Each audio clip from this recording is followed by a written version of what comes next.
નમસ્કાર વિદ્યાર્થી મિત્રો, બંકા યુટ્યુબ ચેનલમાં આપ સૌ વિદ્યાર્થીઓનું હાર્દિક સ્વાગત છે. વિદ્યાર્થી મિત્રો, આપણે ભાષા પદ્ધતિનો જે અભ્યાસ કરી રહ્યા છે એમાં ભાષાના કૌશલ્ય વિશે આપણે પહેલા વિડીયોમાં વાત કરી હતી. એ પછી બીજા વિડીયોમાં આપણે શ્રવણ કૌશલ્ય, એનું મહત્વ, એના હેતુઓ વિશે વાત કરી હતી. હવે વિદ્યાર્થી મિત્રો, આપણે આગળ શ્રવણ કૌશલ્યનો અભ્યાસ કરીએ એ પહેલાં વિદ્યાર્થી મિત્રો, મારી આ ચેનલને તમે સબસ્ક્રાઈબ કરજો, શેર કરજો અને બીજા વિદ્યાર્થીઓ સુધી પણ આ વિડીયો પહોંચાડજો.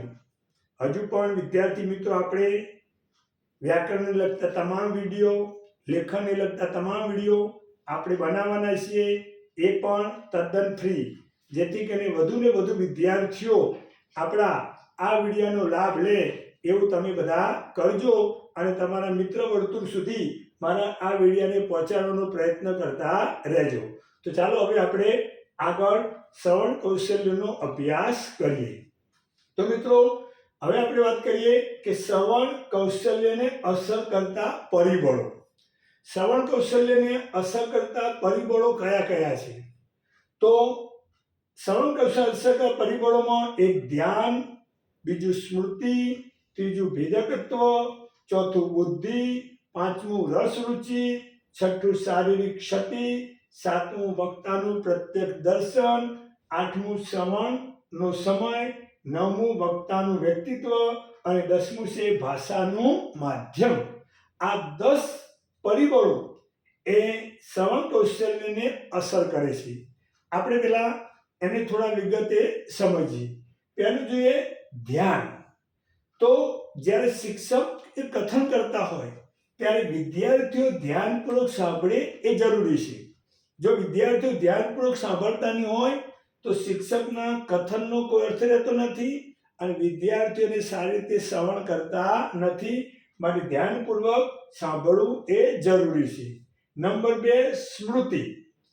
બાળક સાંભળીને શબ્દો સ્મૃતિમાં રાખી અને જરૂર પડે ત્યારે યાદ કરી એનો યોગ્ય ઉપયોગ કરે તો જ એ અર્થ ગ્રહણ કરી શકે. એટલે કે વિદ્યાર્થીની સ્મૃતિ શક્તિ પણ એ પ્રમાણે તેજ હોવી જોઈએ કે જેથી કરીને વિદ્યાર્થી સાંભળેલા શબ્દોને યાદ રાખી શકે અને એનો જરૂર પડે ત્યારે ઉપયોગ કરી અને એનો અર્થ પણ સમજી શકે, એટલે સ્મૃતિ. નંબર 2, ભેદકત્વ. શબ્દો અક્ષરો સાંભળી એ ભેદ સ્પષ્ટ કરવી પણ જરૂરી છે. જ્યારે શિક્ષક અથવા કોઈ પણ જ્યારે કથન કરતું હોય ત્યારે એ જે શબ્દો બોલે છે એ શબ્દો વચ્ચેનો ભેદ પણ વિદ્યાર્થીને બરાબર તારવતા આવડવો જોઈએ. એ ત્યારે જ બને કે જ્યારે એ બરાબર શ્રવણ કરશે. જેમ કે ગોળ અને ગોળ, આ બે શબ્દો એક સરખા દેખાય છે પણ બંનેના ઉચ્ચારમાં આ રીતે ભેદ રહેલો છે, જે વિદ્યાર્થીએ બરાબર ધ્યાન રાખીને એને સમજવો પડશે. નંબર 4, બુદ્ધિ. વ્યક્તિનો બુદ્ધિઆંક જેટલો વધુ તેટલી સમજ શક્તિ વધુ. વિદ્યાર્થી જેટલો બુદ્ધિશાળી હશે એટલી કથન થયેલી વાતને એ તરત જ સાંભળી શકશે અને સમજી શકશે. એટલે જેટલી બુદ્ધિ આ વધુ એટલી એની સમજવાની શક્તિ પણ વધુ હોય છે. રસ રુચિ. રસ રુચિ કઈ રીતે અસર કરે? તો બાળકને જે વિષય વસ્તુ સંભળાવવામાં આવે તેમાં તેને રસ રુચિ હોવી જોઈએ. જો રસ રુચિ વગરની કોઈ પણ વિષય વસ્તુને સંભળાવવામાં આવશે તો એ બાળક એને સાંભળતો નથી, પરિણામે એ કશું યાદ રાખી શકતો નથી. માટે રસ રુચિ એ પણ શ્રવણ કૌશલ્ય પર અસર કરતું એક મહત્વનું પરિબળ છે. છઠ્ઠું જોઈએ શારીરિક ક્ષતિ. શારીરિક ક્ષતિ એટલે કંઈ પણ બોલવામાં ખોળખાપણ. એટલે કે વ્યક્તિમાં સાંભળવાની તકલીફ હશે તો એ રસપૂર્વક સાંભળી નહીં શકે. જેમ કે કાનના કંઈક તકલીફ હોય તો વિદ્યાર્થીને બરાબર સંભળાતું નથી. એના કારણે વિદ્યાર્થીને શ્રવણ કરવામાં તકલીફ પડે છે, કારણ કે એને કાનમાં બરાબર સંભળાતું નથી. એટલે શારીરિક ક્ષતિ એ પણ શ્રવણ કૌશલ્ય ઉપર અસર કરતું એક મહત્વનું પરિબળ છે. સાતમું છે વક્તાનું પ્રત્યક્ષ દર્શન. એટલે કે વક્તાને જોઈને જો શ્રવણ કરતા હશે, બરાબર, એટલે કે જ્યારે વિદ્યાર્થીઓ સામે બેઠા હશે અને શિક્ષક એ પોતે કથન કરતા હોય તો એવી રીતે થતું શ્રવણ એ કેવું છે, વધુ સારી રીતે થાય છે. એ જ રીતે આપણે જ્યારે કોઈ સભામાં ગયા હોય અને સભામાં કોઈ વક્તા જો લાઈવ કે આપણી સામે બોલતા હોય ત્યારે પણ આપણને એ વસ્તુ જલ્દીથી શ્રવણ થઈ શકે છે. એટલે વક્તાનું પ્રત્યક્ષ દર્શન પણ શ્રવણ ક્રિયા માટે મહત્વનું પરિબળ બની રહે છે. શ્રવણનો સમય આ પણ એક મહત્વનું પરિબળ છે વિદ્યાર્થી મિત્રો. એટલા જ માટે આપણા વર્ગખંડમાં તાસમાં પણ ચોક્કસ સમય રાખવામાં આવે છે. વિદ્યાર્થીને સતત ભણાવતા જઈએ તો એમ વિદ્યાર્થી ભણતો નથી, કારણ કે એની પણ સહન કરવાની એક શક્તિ અને ક્ષમતાઓ છે. માટે શ્રોતા એક જ બેઠકે લાંબા સમય સુધી શ્રવણ કરે તો એ કંટાળી જશે. તેથી એની શક્તિ અને સમયને ધ્યાનમાં રાખીને આપણે કથન કરવું જોઈએ કે યોગ્ય સમય સુધી કોઈ પણ વ્યક્તિ કે વિદ્યાર્થીની શ્રવણ કરવાની ક્ષમતા હોય છે. આથી શ્રવણનો સમય પણ એ કૌશલ્યને અસર કરતું એક મહત્વનું પરિબળ છે.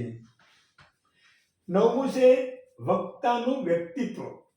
વક્તા માટે શ્રોતાના મનમાં જો નકારાત્મક ભાવ હશે તો શ્રોતા તેને સરળતાથી સ્વીકારી શકતો નથી. એટલે કે બોલનાર વ્યક્તિ છે એ બોલનાર વ્યક્તિ પ્રત્યે જો સાંભળનારને મનમાં નકારાત્મક ભાવ હોય તો પણ એના વક્તવ્યને એ સારી રીતે શ્રવણ કરી શકતો નથી. એમ વર્ગખંડમાં પણ વિદ્યાર્થીને જે શિક્ષકનો તાસ એ ગમતો ના હોય, એ શિક્ષક ગમે એટલું સારું ભણાવે તો પણ વિદ્યાર્થી એને જલ્દી શ્રવણ કરી શકતો નથી, અથવા તો એને વધારે સમય કંઈ યાદ રહેતું નથી. તો વક્તાનું વ્યક્તિત્વ એ પણ શ્રોતાના શ્રવણ શક્તિ ઉપર અસર કરે છે કે એના પ્રત્યે એના મનમાં જો નકારાત્મક ભાવ હશે તો એ સરળતાથી એને સ્વીકારી શકતો નથી. 10મું છે ભાષાનું માધ્યમ. વક્તા જે ભાષામાં કથન કરતો હોય તે ભાષા અંગે શ્રોતાને કેટલું જ્ઞાન છે એના ઉપર પણ શ્રવણનો આધાર રહેલો છે. જો વક્તા એ વિદ્યાર્થીની સમજ પ્રમાણેની જો ભાષામાં એ કથન કરતા હોય અથવા તો બોલતા હોય તો વિદ્યાર્થી એને જલ્દી ગ્રહણ કરી શકે છે. પણ જો વિદ્યાર્થીની સમજ શક્તિની બહારની ભાષામાં, જેમ કે વિદ્યાર્થીને અંગ્રેજી આવડતું ન હોય અને વક્તા અથવા તો શિક્ષક જ્યારે અંગ્રેજીમાં એ કથન કરતા હોય ત્યારે એ વિદ્યાર્થી જલ્દી ગ્રહણ કરી શકતો નથી. તો વિદ્યાર્થી મિત્રો, આ પ્રમાણે શ્રવણ કૌશલ્યને અસર કરતા આ જુદા જુદા એ પરિબળો છે. આ દરેક પરિબળોને ધ્યાનમાં રાખી અને જો શ્રવણ કરવામાં કથન કરવામાં આવે તો વિદ્યાર્થીઓની શ્રવણ શક્તિ વધે છે, જલ્દી યાદ રાખી શકે છે અને એ પ્રમાણે જેટલું સાંભળે છે એટલું એ સારી રીતે યાદ રાખી અને વ્યવહારમાં એનો સારી રીતે ઉપયોગ કરી શકે છે.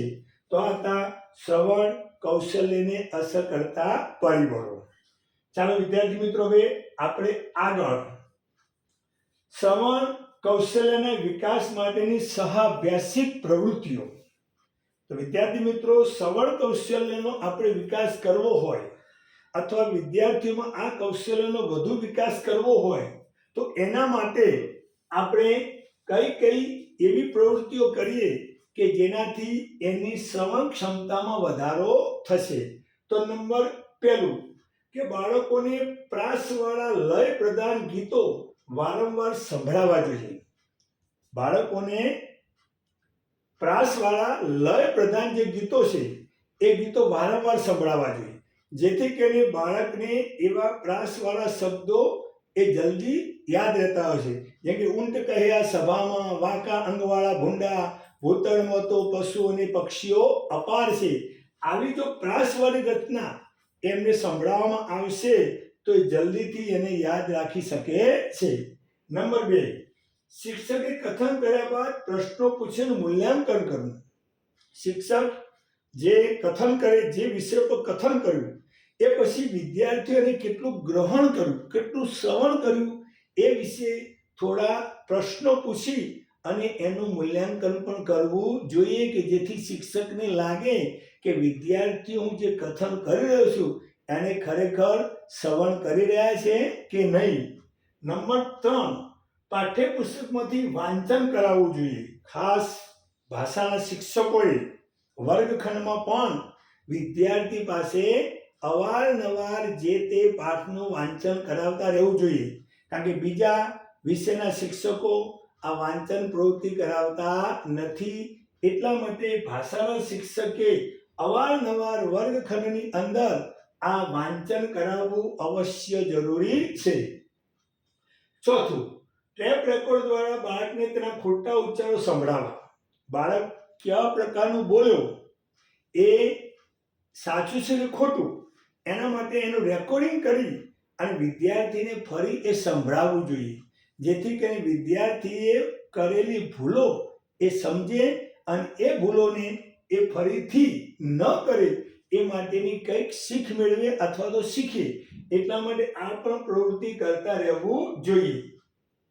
5, શાળામાં મહેમાનોના વક્તવ્યો સંભળાવવા. અવારનવાર શાળાની અંદર આવા મહેમાનો બોલાવી અને એમના વક્તવ્યો રાખવા જોઈએ, જેથી કરીને વિદ્યાર્થીને એક સ્થાને બેસી અને શ્રવણ કરવાની શક્તિ એ એનામાં વિકસે. આગળ, નાટક, રાસ, ગરબા વગેરે દ્વારા ધ્યાન એકાગ્ર બને તેવા પ્રયત્નો કરવા. શાળામાં પણ નાટક, રાસ, ગરબા આ બધા કાર્યક્રમો કરી અને વિદ્યાર્થીઓ ધ્યાન એકાગ્ર બને એવા પણ પ્રયત્નો કરતા રહેવા જોઈએ, જેથી કરીને એનામાં શ્રવણ શક્તિનો વિકાસ થાય. આગળ, વક્તૃત્વ સ્પર્ધા, વાર્તા કથન જેવી સ્પર્ધાઓ ગોઠવવી. વક્તૃત્વ સ્પર્ધા, વાર્તા કથન જેવી સ્પર્ધાઓ ગોઠવવી, જેથી કરીને વિદ્યાર્થીઓમાં શ્રવણ કરવાની શક્તિનો એ વધુ વિકાસ થતો રહેશે. આગળ, વિદ્યાર્થીનો પોતાના પ્રવાસના અનુભવ વર્ગમાં રજૂ કરવાની તક આપવી. આ પણ ખાસ શિક્ષકો ધ્યાનમાં રાખવા જેવી બાબત છે કે વિદ્યાર્થીને વર્ગમાં એ બોલવાની એની પ્રેક્ટિસ કરાવવી જોઈએ, કે જેથી કરીને એ પોતાના અનુભવ એ વર્ગમાં રજૂ કરી શકે. તો વિદ્યાર્થી મિત્રો, બાળકોની અંદર શ્રવણ કૌશલ્ય વિકસાવવા માટેની આ બધી સહાભ્યાસિક પ્રવૃત્તિઓ જો હાથ ધરવામાં આવશે તો વિદ્યાર્થીઓનું શ્રવણ કૌશલ્ય એ વધુ સારું બનશે. જેટલું શ્રવણ કૌશલ્ય વધુ સારું છે એટલી એની ગ્રહણ શક્તિ સારી રહેશે, અને જેટલી ગ્રહણ શક્તિ સારી રહેશે એટલું એનામાં જ્ઞાન વધારે આવશે. માટે હંમેશા શ્રવણ કૌશલ્ય એ વિદ્યાર્થીઓમાં વિકસે એ માટેના પ્રયત્નો કરવા જોઈએ.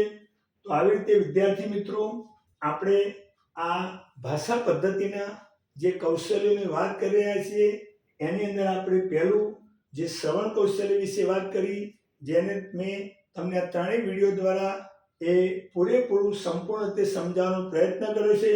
હવે આપણે આ મુદ્દાના આધારે એમાંથી 2 MCQ લઈએ, જે તમે સોલ્વ કરવાનો પ્રયત્ન કરજો.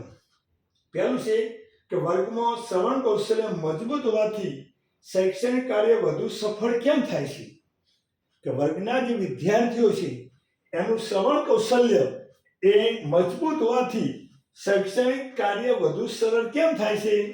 તો એ વિદ્યાર્થી પાસે વધુ પુસ્તકો હોવાથી, 2 વિદ્યાર્થી બોલવાનું ઓછું કરે છે તેથી, 3 શિક્ષકની દરેક વાતનો અર્થ યોગ્ય રીતે સમજે છે, અને 4 વિદ્યાર્થી મૌખિક પરીક્ષામાં જ પાસ થાય છે. તો ચલો વિદ્યાર્થી મિત્રો, આ 4 વિકલ્પમાંથી કયો વિકલ્પ સાચો આવશે?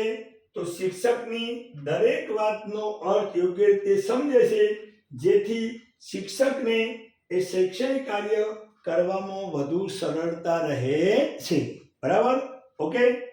ચલો બીજું, નીચેનામાંથી કયું શ્રાવ્ય કૌશલ્યને અસર કરતું પરિબળ નથી? નીચે 4 પરિબળો આપેલા છે, એમાંથી કયું પરિબળ છે જે શ્રાવ્ય કૌશલ્યને અસર કરતું નથી? તો એ ધ્યાન, બી બુદ્ધિ, સી ભેદકત્વ અને ડી સુવાચ્ય લેખન. તો વિદ્યાર્થી મિત્રો, તમે સમજી જ ગયા હશો કે એનો જવાબ શું આવે?